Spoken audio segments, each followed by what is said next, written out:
नमस्कार दोस्तों, next IAS YouTube channel पर एक बार फिर से आप सभी का स्वागत है। मेरा नाम है सपना कुशवाहा और आज का जो हमारा डिस्कशन का टॉपिक है आप देख सकते हैं, इसकी हेडलाइन है rare camel breed faces extinction threat conservation measures initiated. और ये जो पूरा टॉपिक है जीएस पेपर 3 एनवायरमेंट से संबंधित है और इसी के साथ इस टॉपिक में हम समझेंगे कैमल की उस ब्रीड के बारे में जो कि विलुप्ति के कगार पर है। अब आगे बढ़ते हैं और सबसे पहले देख लेते हैं हालिया घटनाक्रम के बारे में। तो भारत की दुर्लभ एक स्पीशीज है जिसका नाम है मालवी ऊंट। अब ये विलुप्ति के गंभीर खतरे का सामना कर रही है। 2019 की जो पशुधन गणना हुई थी इसके अनुसार इसकी संख्या जो थी वो कुल 102 थी। अब इसी स्थिति को देखने के लिए इनकी जो संख्या है जो लगातार कम होती जा रही है, इसी संकट को देखते हुए इनके संरक्षण के लिए राष्ट्रीय ऊंट अनुसंधान केंद्र जो कि बीकानेर में स्थित है, इसने इनके प्रजनन और संरक्षण कार्यक्रम को शुरुआत करने की घोषणा की है। तो ये जो राष्ट्रीय ऊंट अनुसंधान केंद्र है वो मूल रूप से ऊंट से ही जुड़े हुए, ऊंट से संबंधित जितनी भी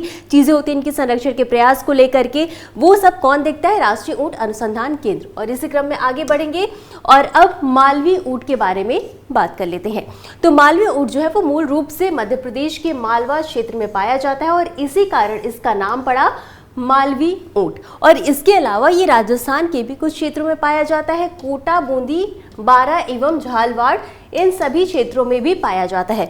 अब इसकी जो विशेषता है वो ये है कि ये भारत की सबसे छोटी ऊंट की नस्ल है। इनके रंग को आप देखेंगे तो इनका रंग सामान्यतः सफेद रंग का होता है और इनका उपयोग किया जाता है भार यानी सामान को ढोने में और परिवहन के तौर पर इनका उपयोग किया जाता है। अब संरक्षण की बात करेंगे तो आईयूसीएन में इन्हें इंडेंजर्ड श्रेणी में रखा गया है और ये हमने जान लिया ऊंट के बारे में। अब इसी क्रम में आगे बढ़ते हुए हम बात करेंगे कि आखिर ये विलुप्ति के कगार पर क्यों है। तो सबसे पहला है यंत्रीकरण।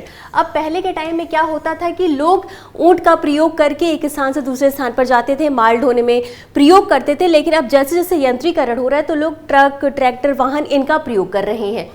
यहाँ पर है भी ट्रैक्टर एवं अन्य वाहनों के बढ़ते उपयोग के कारण इनका उपयोग लोग कम कर रहे हैं और साथ ही साथ इनकी चारागाहों में भी कमी हो रही है। जैसे जैसे कृषि का विस्तार हो रहा है, शहरीकरण हो रहा है, तो इनके चारागाह में भी कमी हो रही है।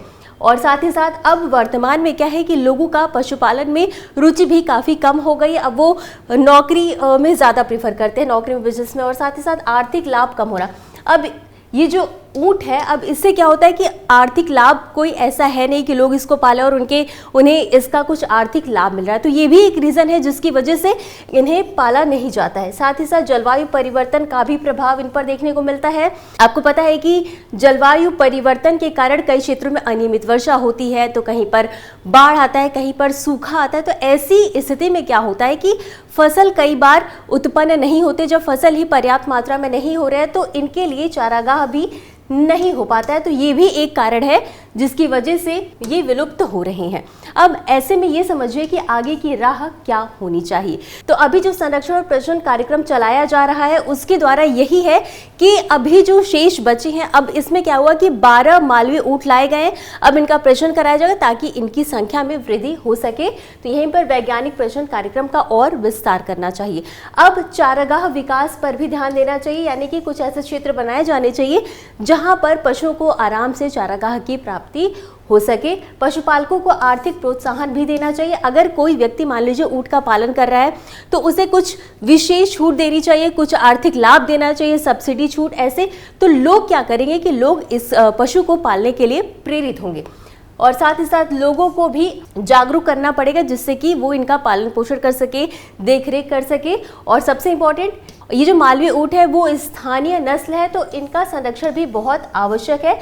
वर्तमान में इनकी संख्या जो वो बेहद कम है और इसी के लिए लगातार संरक्षण प्रयास चलाए जा रहे हैं। तो यही था आज का हमारा पूरा डिस्कशन का टॉपिक। इसी क्रम में आगे बढ़ेंगे और इससे संबंधित एक अभ्यास प्रश्न देख लेते हैं। तो प्रश्न है, निम्नलिखित कथनों पर विचार कीजिए। पहला कथन है मालवी ऊंट भारत की मान्यता प्राप्त ऊंट नस्लों में से एक है। और दूसरा कथन है राष्ट्रीय ऊंट अनुसंधान केंद्र बीकानेर में स्थित है। आपको बताना है कि उपरोक्त में से कौन सा या कौन से कथन सही है या सही है। ऑप्शन ए है केवल एक, ऑप्शन बी है केवल दो, ऑप्शन सी है एक और दो दोनों, या ऑप्शन डी ना तो एक और ना ही दो। और इस प्रश्न का उत्तर आपको हमेशा की तरह कमेंट बॉक्स में देना है। तो आज के लिए बस इतना ही। मिलते हैं अगले एपिसोड में इसी तरह कुछ अहम और ज़रूरी खबरों के साथ। तब तक के लिए धन्यवाद।